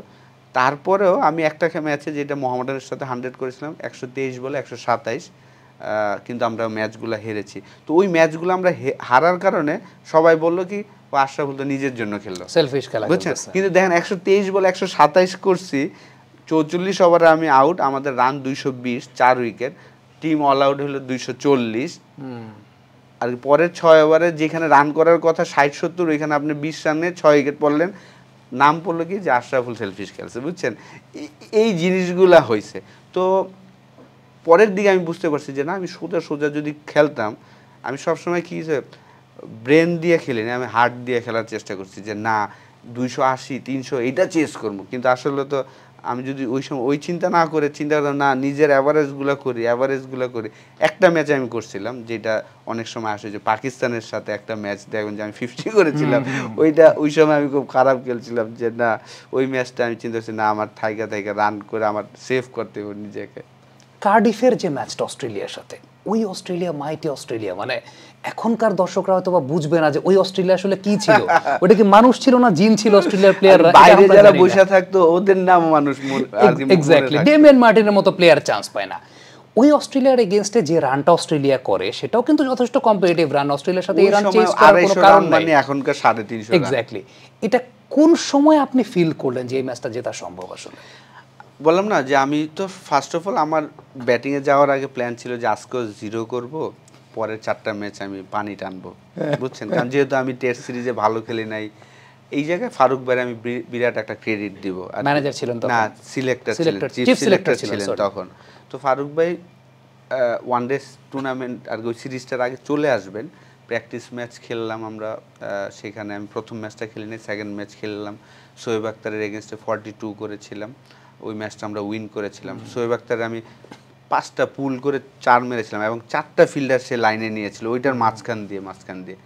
তো ফারুক ভাই আসার আগে বলছে যে তুই 6টা ম্যাচই খেলবি, খালি ওনাদের সব আর কি ইচ্ছা কি ছিল তখনকার ক্রিকেটে যে একটা 50 করিস আর কি, জেতার কোনো স্বপ্ন নাই, খালি একটা 50 করিস, 6টা ম্যাচই তুই খেলবি। আমার এতটা ফ্রিডম দিয়ে আসছে। প্রথম ম্যাচে তো আমি ফার্স্ট বল খেললাম, লুইসের একটা চমৎকার আউটসুইংয়ে কট বিহাইন্ড আউট, তো আমরা হারলাম 10 উইকেটে। কোচ ড্রেসিং রুমে বলছে ডেভ ওয়াটমোর একমাত্র আশরাফুলই ভালো একটা বলে আউট হয়েছে, আর সবাই তোমরা উইকেট থ্রো করে আসছো। এইটা তো জাস্ট বলার জন্য, পরের ম্যাচে আপনি রান না করলে কি আপনার খেলাবে বলেন? তো আমিও মাইন্ডে যে আজকে 0 করব, পরের 4টা ম্যাচ পানি টানবো। সারিয়ান নাফিজ আবার আমার সাথে বসে, আমিও গল্প করছি যে ওইটা আমার 50তম ম্যাচ মনে হয়। তো আমি বললাম যে 50টা ম্যাচ খেললাম, কিছুই করতে পারলাম না এইরকম। পরে তুই এগুলো সব ভুলে যে মনে কর আজকে তো আর ডেবু হয়েছে, এরকম চিন্তা করে যা। পরে তো 2 উইকেট পড়লো, তুষার ভাই অসাধারণ খেলছিল আর কি, ওই হিরোটা হয়তো তুষার ভাই হইতে পারতো, ক্যাচটা ধরে ফেলছে ওই জায়গায়, ক্যাচ, ব্রিলিয়ান্ট ক্যাচ নিলেন, এত সুন্দর ব্যাটিং করছিল।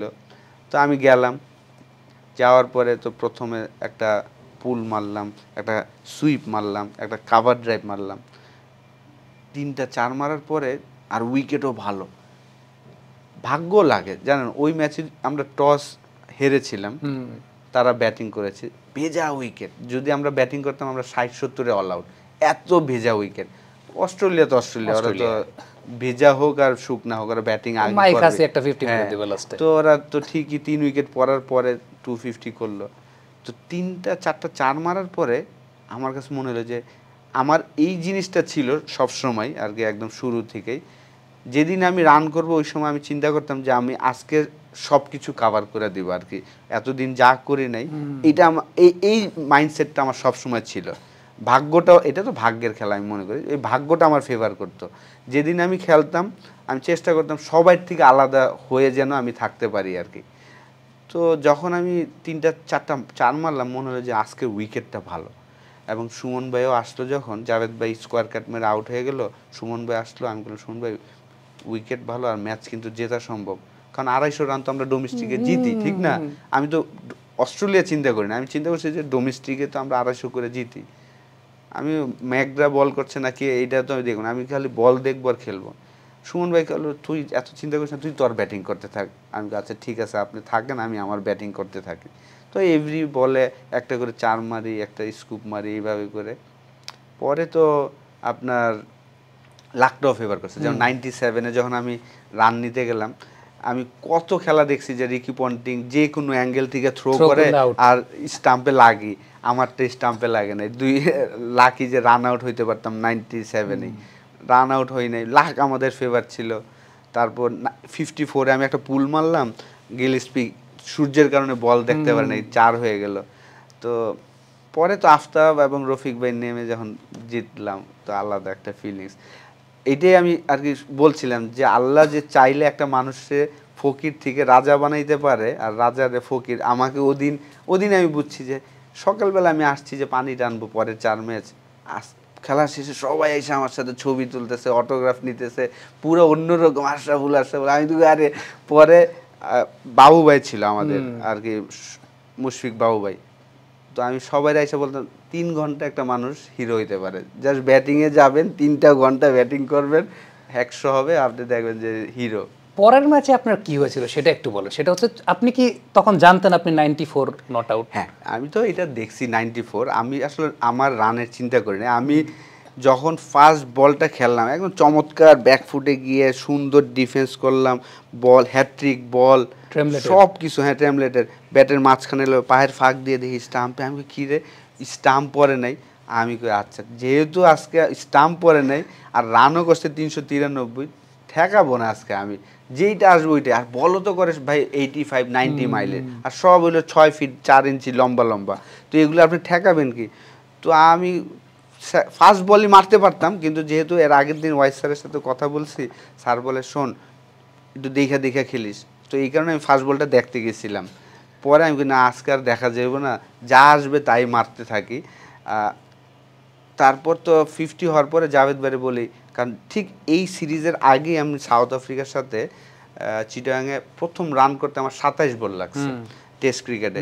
তো আমি জাভেদ ভাই কী ক্রিকেট দেখেন, 1 রান করতে আমার 27 বল লাগে, আজকে আবার 20 বলে আমার 50 হয়ে গেছে, আজও একটা খেলা ভাই।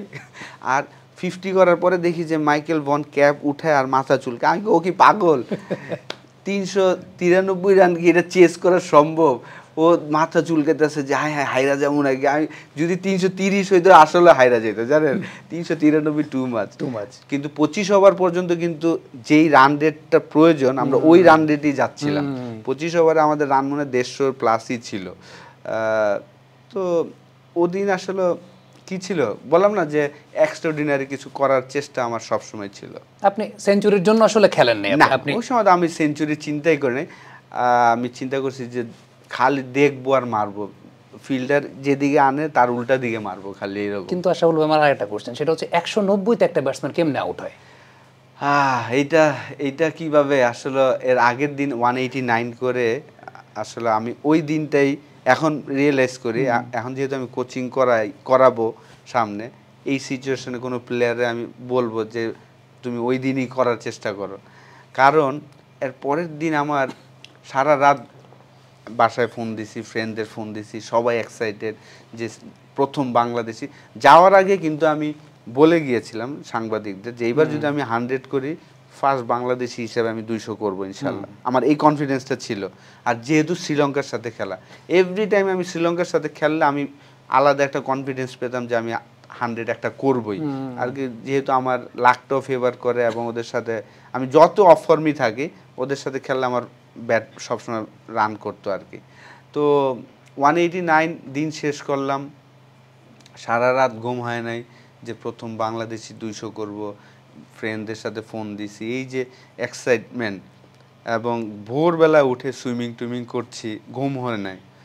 তো আমার এই একটা বাজে অভ্যাস ছিল, আমার সাকিব এই কারণে বেস্ট, ও সবসময় নর্মাল থাকতো, ভালো খেললো নর্মাল, খারাপ খেললো নর্মাল। আমরা অনেকে আছি যে ইমোশনাল বেশি, যে ভালো খেললে খুব খুশি, খারাপ খেললে খুব ভাঙে পড়ি যে আসলে কী হচ্ছে না হচ্ছে। নর্মাল থাকতে পারাটা হলো খুব ইম্পর্টেন্ট। তো আমি আমার লাইফে এখনও যে আমি কোথাও ভালো খেললে আমার শরীর আর কি এত টায়ার্ড থাকে, ঘুম হয় না, যে আমি খালি ভিজুয়ালাইজ করি এই যে এই শটটা খেলছি। তো কি হইলো, গেলাম ব্যাটিংয়ে, দিলশান কিন্তু ফার্স্ট ওভার রাউন্ড উইকেট বল করতে এসেছিল। মানুষ তো বুঝে না, আমি তো বুঝতেছি যে ও কী বল করবে, ঠিক না? যখন একটা অফ স্পিনার বল রাউন্ড উইকেট আসবে এবং স্লিপও রাখেন নাই আপনি, লেগ স্লিপ রাখছেন, মানে 6টা লেগ সাইডে, অফ সাইডে 3টা, কাভার, মিড অফ আর পয়েন্ট, এই জায়গাটা ওপেন। তো আমি চিন্তা করছি যে সে যেহেতু রাউন্ড উইকেট বল করবে, আমি ফার্স্ট ওভারই প্ল্যান করছি যে 200 করে ফেলবো, 11 রান। এবং কী হবে যে সে বল যেখানেই করুক, বল তো ইনকামিং আমার কাছে আসবে, তো আমি ব্যাটটা আস্তে করে পাতবো, ব্যাটে লাগবে, এদিক দিয়ে 4 রান হয়ে যাবে, তারপরে বল চিন্তা করব। তো প্রথম বলই সে লেগ স্ট্যাম্পের বাইরে করছে, টার্ন করে আমার থাই পেটে লেগে লেগ স্লিপ ক্যাচ, এমনভাবে আপিল মনে হয় যে আউট, কনফার্ম আউট, বুঝছেন? তারপর তো আউট দেয় না, এটা পিচের বাইরে। পরের ওভার হেরাত বল করতে আসলো, সিলি পয়েন্ট যেটা, ওইটা ঠিক পিচের এত সামনে, আপনি ডিফেন্স করছি মনে হচ্ছে যে ও ক্যাচ নিয়ে নেবে। এই যে আমার একটা ডাউট সৃষ্টি করে দিছে, কিন্তু এটা আমার উচিত ছিল না আসলে, যে এইভাবে না চিন্তা করে যে আস্তে আস্তে ওয়েট বা সুইপ টুইপ চিন্তা করলে ভালো হইতো। পরে তো আমি ডাউন দিকে গেলাম, আউট হয়ে গেলাম, এটা আসলে কপালে ছিল না। আমরা পাওয়ার জেনারেশন,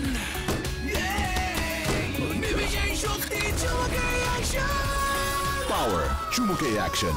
আচ্ছা আশা বলবো আমরা শেষের দিকে চলে আসছি, একটা ছোট্ট গেম খেলে আমরা বিদায় নেব। সেই গেমটা হচ্ছে আমার এখানে কতগুলো ছবি আছে, আপনি ছবি দেখবেন না, আপনি আপনার উপরে রাখবেন, মাথার উপরে। আমি আপনাকে ক্লু দিব, আপনি সেই মানুষটাকে গেস করার চেষ্টা করবেন। আপনার খুব কাছের মানুষজনই আছে এই জায়গাটায়। সো প্রথমটা আপনি নিয়ে নেন, নিয়ে মাথার উপরে ধরবেন। আমি ক্লু দিব। আমিও জানি না এখন আসলে কাদের কাদের ছবি আছে, আপনি দেখতে পারবেন না। ওকে, আরেকটু উপরে। ওকে, এইখানে যে ভদ্রলোক আছেন তিনি একজন কোচ। আপনার লাইফে তার বেশ ভালো ইনফ্লুয়েন্স আছে এবং আমার কাছে মনে হয় he is a legendary coach, এবং বাংলাদেশ ক্রিকেটে তার অনেক বড় অবদান আছে। Dav Whatmore. Right, Dav Whatmore, no doubt about that, the great Dav Whatmore. এবং এই ছবির স্মৃতিটা কি, এই সময় কি বলছিল ডেভ ওয়াটমোর আপনাকে? এটা তো আসলে বলতে পারো না, আপনার তো মনে থাকে অনেক কিছু। ডেভ আসলে অসাধারণ একজন কোচ ছিল। আমি বলবো যে আমাদের ওই সময়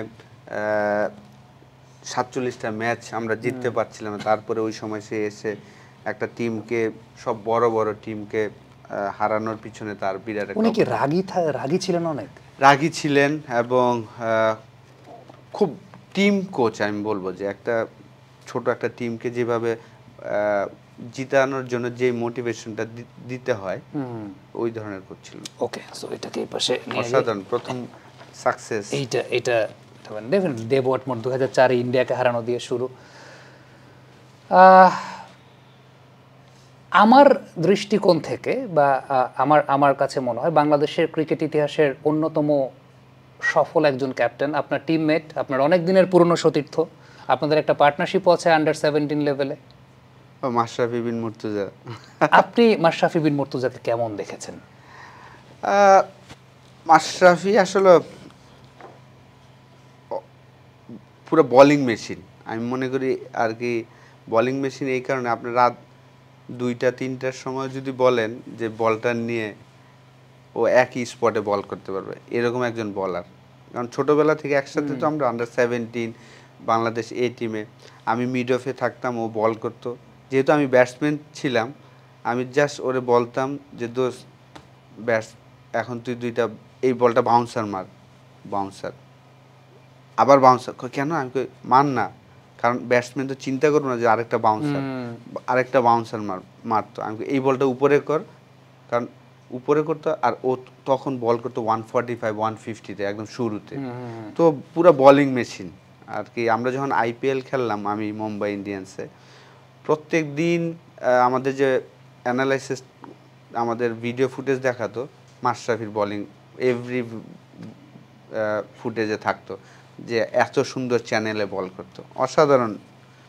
এই গল্পটা তো অনেকে জানে না যে মানে IPL-এ ওই সময়ও ভিডিও অ্যানালিস্ট তার বোলিং দেখাতে। নেক্সট, আচ্ছা, এই ভদ্রলোক, আমি জানি না আপনার সঙ্গে তার কোনো স্মৃতি আছে কিনা।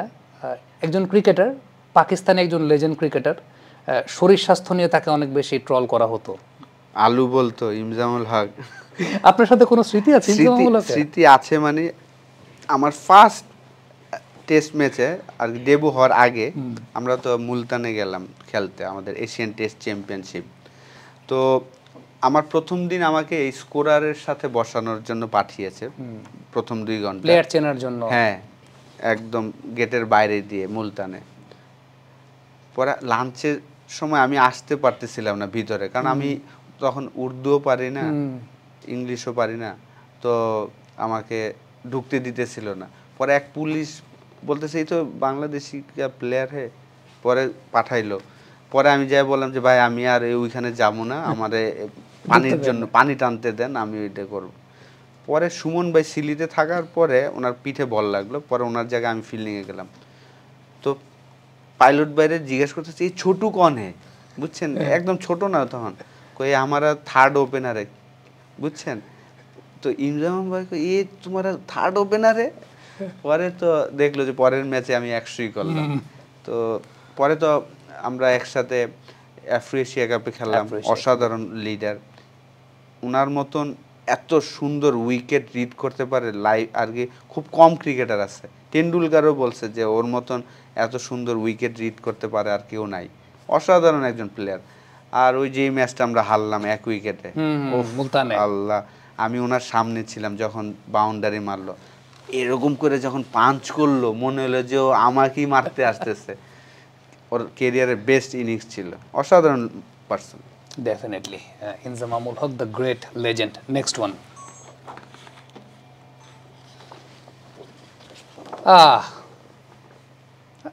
Greatest ever cricketer in the universe. পৃথিবীর আমার কাছে, আমার দৃষ্টিতে সর্বকালের সর্বশ্রেষ্ঠ ক্রিকেটার, এর উপর ক্রিকেটার হয় না। আপনার খুব কাছের সচিন টেন্ডুলকার। আর মানে এই গল্প আমরা শুনেছি সচিন টেন্ডুলকারের, এটা সবারই একটা ইনফ্লুয়েন্সের জায়গা, এবং আপনার সাথে, আপনার বাসাতে খুব সম্ভব, এটা আমার বাসা। দ্য গ্রেট, মানে আপনাকেও বাংলাদেশের লিটল মাস্টারই বলা হতো। নেক্সট, ওকে, আমি এই ভদ্রলোকের নেচারটা একটু আপনার কাছ থেকে শুনবো। এই ভদ্রলোককেও বর্তমানে যেটা সবাই বলে যে পৃথিবীর ইতিহাসে সবচেয়ে সফল ক্যাপ্টেন, সবচেয়ে বেশি ওয়ার্ল্ড কাপ শিরোপা তার আছে, রিকি পন্টিং। এগুলো তার নেচারটা জানতে চাই। মাইটি অজিজ যে নেচারটা বলা হয়, মানে মাঠে কি করে আসলে তারা, আর কি অসাধারণ লিডার। আমি বলবো যে অসাধারণ লিডার, কখনোই তারা হাল ছাড়ে না, একদম শেষ বল পর্যন্ত ফাইট করে। আর ব্যাটসম্যান তো অসাধারণ, আর কি তার পুল শটগুলোর জন্যই বসে থাকতাম ছোটোবেলায়। আমার মনে আছে যে তার এক একটা পুল দেখার জন্য ওইভাবেই আসলে খেলার চিন্তা করতাম।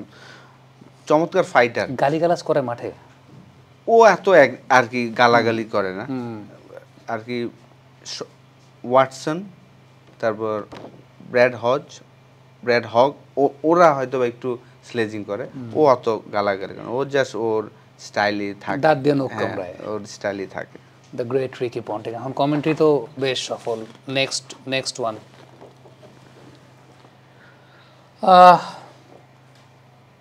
আপনার ক্যাপ্টেন খুব রিসেন্টলি আমাদের সবার কমেন্ট্রি পার্টনার হয়েছে, আবিউল বাদশা সুমন ভাই। হাউ ওয়াজ সুমন ভাই অ্যাজ এ ক্যাপ্টেন?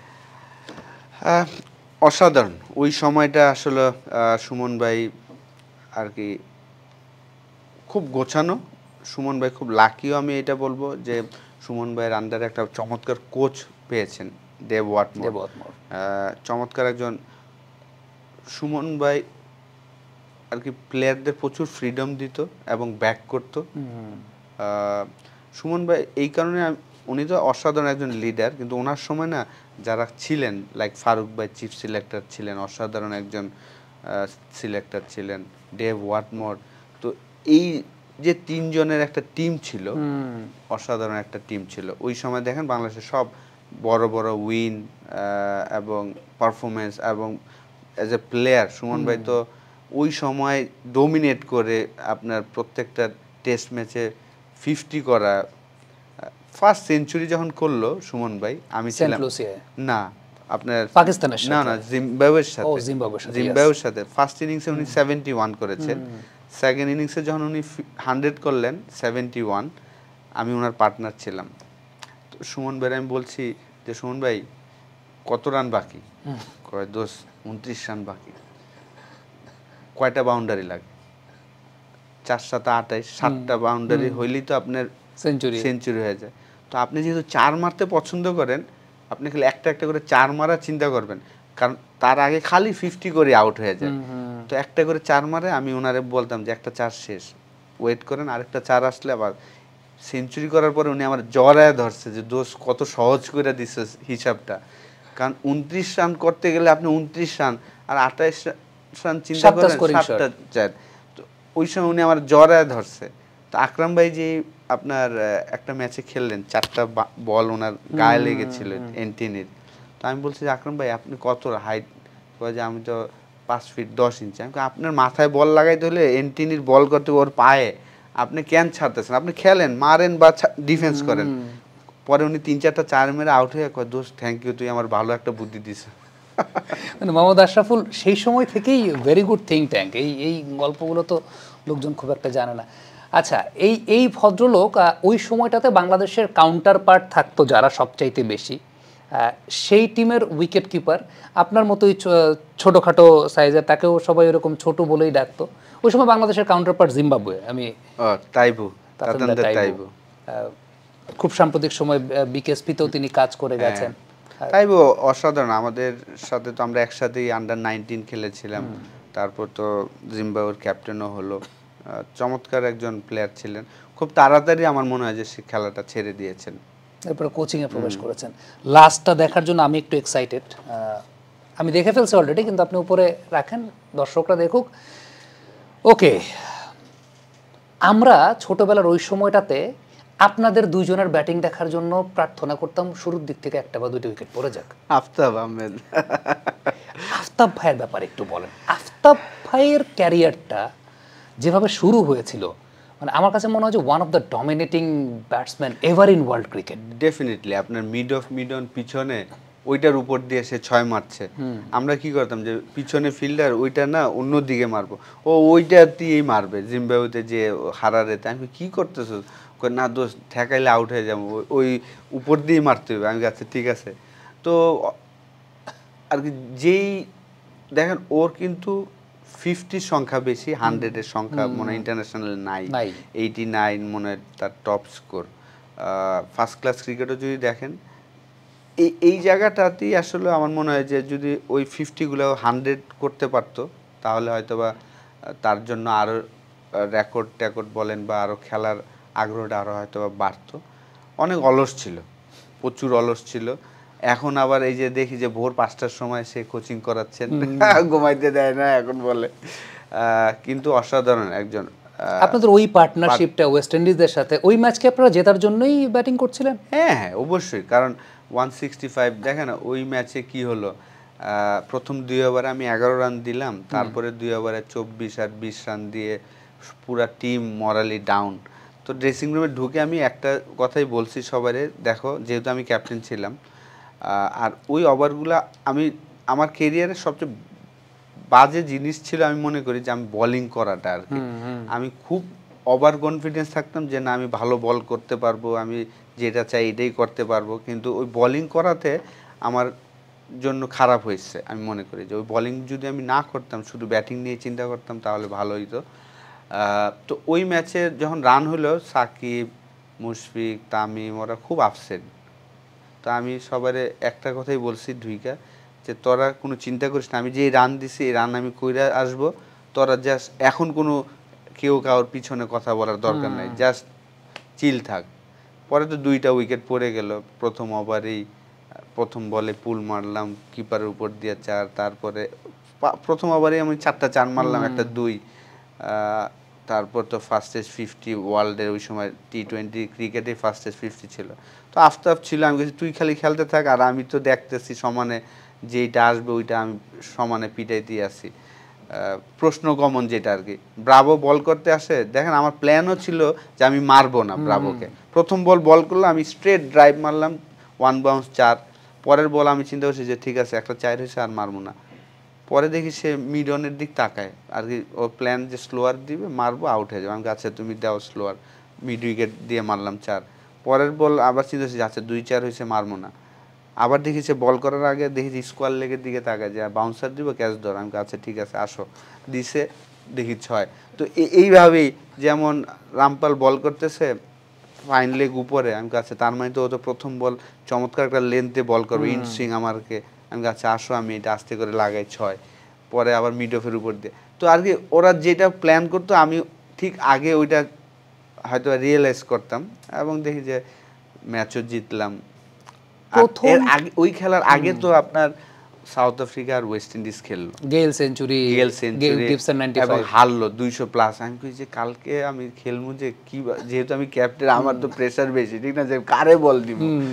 লাকি যে সৈয়দ রাসেল 3rd বলই গালিতে। ওটা কি প্ল্যান ছিল ক্রিস গেলকে ওইভাবে আউট করাটা? প্ল্যান কি, ও জাস্ট ভালো জায়গায় করবে এবং লাক ফেভার করছে। এবং গেইল ওই সময় দ্য বিগ থিং। আমার লাস্ট 2টা কোয়েশ্চেন। অনেকেই একটা কথা বলেন যে জেমি সিডেন্স আসার পর তিনি ব্যাটসম্যানদের ব্যাটিং টেকনিক নিয়ে অনেক কাজ করা শুরু করেছেন, কারো জন্য কাজ করেছে, কারো জন্য হিতে বিপরীত হয়েছে। আপনার জন্য কি সেটা হিতে বিপরীত ছিল সেই সময়টা ব্যাটিং টেকনিক নিয়ে কাজ করা? অবশ্যই ওই সময়টা আমি আসলে অতটা সাকসেসফুল হতে পারিনি, এবং যেহেতু আসলে ওই সময়টা ও আমাকে বলেছিল, আমি চেষ্টাও করেছিলাম, যেহেতু আমার ধারাবাহিকভাবে আমি পারফর্ম করতে পারছিলাম না, সেই কারণে কি অ্যাডজাস্টমেন্ট করতে বলেছিল, আসলে টেকনিক্যাল জায়গাটা কি ছিল? ব্যাটিং আর কি, যেইভাবে আমরা ব্যাকলিফটটা করে থাকি, ওই ব্যাকলিফটটা চেঞ্জ করার জন্য বলেছিলেন। বা আমার ওই সময়টা আমি বললাম না যে আপনাকে, আমি বলি যে আমি নিউজিল্যান্ডে আমরা যখন গেলাম ক্যাপ্টেন হয়ে, ফার্স্ট ম্যাচে আমি 50 বলে 70 রান করেছিলাম, তামিমও 50 করেছিল। তো আমি ওই ম্যাচটা নাম্বার 4-এ খেলেছিলাম। তো আমি আর তামিম আউট হওয়ার পরেই আমরা অল আউট হয়ে গেলাম। 150-তে 2 উইকেট ছিল, 200-তে অল আউট। তো পরে বাসের মধ্যে বলছে যে best batsman should bat number 3। এর আগের ম্যাচে কিন্তু আফতাব 3-এ খেলছে। আমি বলছি আচ্ছা ঠিক আছে। আমার প্রবলেমটা হয়ে গেছে, আমি কখনো কমফোর্ট জোনে ছিলাম না, যেটা আমার পুরো কেরিয়ারে আমার মনে হয় যে যদি আমি কমফোর্ট জোনে, টেস্ট ক্রিকেটে যদি আপনি 6 নম্বরে খেলেন আপনি খুব কমফোর্ট জোন, ওই জায়গাটা কিন্তু ম্যাক্সিমাম ম্যাচে আপনার চান্স আছে আপনি রান করবেন, বল পুরনো হয়ে যায়। বল পুরনো। ওই জিনিসটা কিন্তু আমি করার চেষ্টা করি না। আমি চেষ্টা করছি যে আমি চ্যালেঞ্জ নিতে চেষ্টা করছি। দেখুন আমি নিষেধাজ্ঞার পরেও যখন আসছি, আমি কিন্তু চেষ্টা করেছি যে আমি ওপেনিংয়ে খেলে আমি যদি আবার ন্যাশনাল টিমে আসি, কারণ আমার তো খেলতে হবে কোয়ালিটি বোলিংয়ের এগেইনস্টে। তো আমি একটু বেশি অ্যাডভান্স চিন্তা করতাম হয়তোবা, এই কারণে হয়তো আমার আর ফিরাটাও হয় নাই। আমি যদি চিন্তা করতাম যে না আমি 6-এ খেলবো, যেমন আমি ফার্স্ট ক্লাস ম্যাচও যদি আপনি দেখেন ইসলামী ব্যাংকের হয়ে, লাস্ট ম্যাচের আগের ম্যাচে আমি 6 নম্বরে নেমে 2টা ম্যাচে, একটা 51 একটা 49 করলাম। পরের ম্যাচে আমাদের জেনুইন ওপেনার যে পারভেজ ইমন, সে ওপেনার, কিন্তু সে উইকেট কিপিং করছে বলে সে ওপেনিং করবে না। অমি ওপেনার ছিল ক্যাপ্টেন, সে যাবে না। মমিনুল যাবে না, কেউ যাবে না। আচ্ছা আশরাফুল ভাই, আমি আচ্ছা ঠিক আছে, আমি কেন আমার পজিশন ছাড়বো? আমি তো 6-এ আমি 2 ম্যাচে রান করছি, এবং আমিও জানি যে আমি ওই জায়গায় খেলে রান করব। আমি বলছি আচ্ছা ঠিক আছে, কেউ যেহেতু যাইতে চাও না, আমি এই জিনিসটাই আমার কাছে মনে হয় যে আমার কেরিয়ারে আমি কখনোই চিন্তা করিনি যে কমফোর্ট জোনে যে খালি রান করব। আমি নিষেধাজ্ঞার থেকে আসার পরে আমি চিন্তা করছি যে না আমি ওপেনিং খেলবো। কেন খেলবো? এই জায়গায় যদি আমি পারফর্ম করতে পারি, তাইলে আমার ইন্টারন্যাশনাল ক্রিকেটে আমি হয়তো বা সার্ভাইভ করতে পারবো। কিন্তু আমার উচিত ছিল আসলে আমার পারফর্ম করে তারপরে ওইসব চিন্তা করা, যে আমি 6-7-এ ব্যাটিং করে 5-6 ব্যাটিং করে রান করতে করতে তখন আমার ফিরে আসা উচিত ছিল, কিন্তু ওই জিনিসটা আমি মিসিং ছিল। সেলফিশ থিংকিংটা আপনি ক্যারিয়ারের শুরু থেকে কখনোই করেন না? এখনো করি না, সেটাই। আমার লাস্ট কোয়েশ্চেন, বাংলাদেশের ক্রিকেট ইতিহাসে সর্বশ্রেষ্ঠ ক্রিকেটার বলা হয় সাকিব আল হাসানকে। কোন জায়গাটায় সাকিব আল হাসান সবচেয়ে ব্যতিক্রম? আপনি তো দীর্ঘদিন ধরে দেখেছেন, একদম তার ডেবিউ থেকে শুরু করে। মানে বাংলাদেশই তো এমন একটা দেশ যেখান থেকে আসলে আলটিমেট ওয়ার্ল্ড স্ট্যান্ডার্ড অ্যাথলেট কি, ওয়ার্ল্ড স্ট্যান্ডার্ড আইকনিক ফিগারই বের হয় না। সেই জায়গাটা সাকিব আল হাসান কোন জায়গাটায় ব্যতিক্রম, যেটা সবার জন্য একটা দৃষ্টান্তের জায়গা? দেখেন, যেহেতু আমি এবার কোচিংয়ে এসেছি, লাস্ট কিছুদিন ধরে কোচিং করছি, এই জিনিসটা কিন্তু আমি ফিল করি যে কেন আপনি ভালো খেলবেন, কেন আপনি খারাপ খেলবেন। সাকিব কেন ভালো খেলতো? সে শুধু ক্রিকেট নিয়ে চিন্তা করতো ওই সময় শুরু থেকে।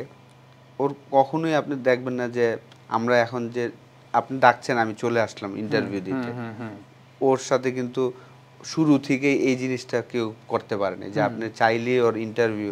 আমরা কি করতাম, আপনি আমাকে ডাকছেন, আমি আপনার প্রোগ্রামে যাচ্ছি, হ্যাঁ আপনি হয়তো বা খুশি হচ্ছেন, কিন্তু এদিক দিয়ে তো আমার এই যে 2 ঘন্টা আসা যাওয়ার যে জ্যাম, আমার যে রেস্ট, এই জিনিসটা তো আমার মিসিং হচ্ছে। ও এই জিনিসটা কিন্তু একদম ছোট থেকে, একদম শুরু থেকেই নর্মাল ছিল, মেনটেন করছে। এখন আমি যে ইয়াং ক্রিকেটারগুলো আমি দেখি, দেখবেন যে ও কখনোই খেলার আগে ইন্টারভিউ দেয় নাই, এখনো দেয় না। কিন্তু এই যে আমাদের প্লেয়ারগুলারে দেখেন, যে আমি দেখলাম যে 2 ম্যাচ রান করলেই আপনাকে যদি ডাকে আপনি চলে যায়, তারপর ওই ম্যাচে যে সে ফেল করবে, আপনি দেখবেন এই জিনিসটা আমার সাথে হয়েছে। তখন কি হয়, সবাই আশা করে যে ও পারফর্ম করবে, ওই যে একটা আলাদা একটা প্রেশার, ওই প্রেশারটা নিতে পারে না। তো সাকিব ডিফারেন্ট ছিল এই জায়গায়, ডিসিপ্লিন, জাস্ট ক্রিকেট নিয়েই থাকবে, আর বাকি কোনো কিছু সে বদার করতো না যে কে কি মনে করতেছে। আমরা একটু ইমোশনাল বেশি মনে করি যে ও আপনি ডাকছেন, আমি যদি না যাই মাইন্ড করবে। আপনার মাইন্ড দিয়ে তো আমার কিছু না, আমার বডি রেস্ট চাইতেছে, কিন্তু আমরা ওইটা না করে আপনারা খুশি করতে গিয়ে আমার বডিকে রেস্ট দিতেছি না। সাকিব ছিল ডিফারেন্ট এই জায়গায়, ও প্র্যাকটিস হয়তো বা বেশি করে না বলে, কিন্তু ক্রিকেটটা তো মাইন্ড গেম। আমাদের প্লেয়াররা দেখবেন যে সারা দিন 2 ঘন্টা 3 ঘন্টা ব্যাটিং করছে, প্রয়োজন নাই। আপনি টি-20তে কি 2 ঘন্টা 3 ঘন্টা ব্যাটিং করবেন? আপনি হাইয়েস্ট বল খেলবেন 65 যদি আপনি ওপেনার ব্যাটসম্যান হন। আপনি সারা দিন ব্যাটিং করতেছেন কেন? মানুষে দেখানোর জন্য যে ও দেখতেছে আমি অনেক হার্ড ওয়ার্ক করি। ওইটা না করে আপনি চিন্তা করেন যে আমি এই বলারটারে কীভাবে খেলবো, আমার কি হওয়া উচিত, গেম সেন্সটা কী হওয়া উচিত, এই সিচুয়েশনটা কী হওয়া উচিত। এই জিনিসগুলো নিয়ে আমি যেহেতু কোচিংয়ে আসছি, আমার ইচ্ছা যে এই জিনিসগুলো নিয়ে কাজ করবো আর কি প্লেয়ারদের সাথে।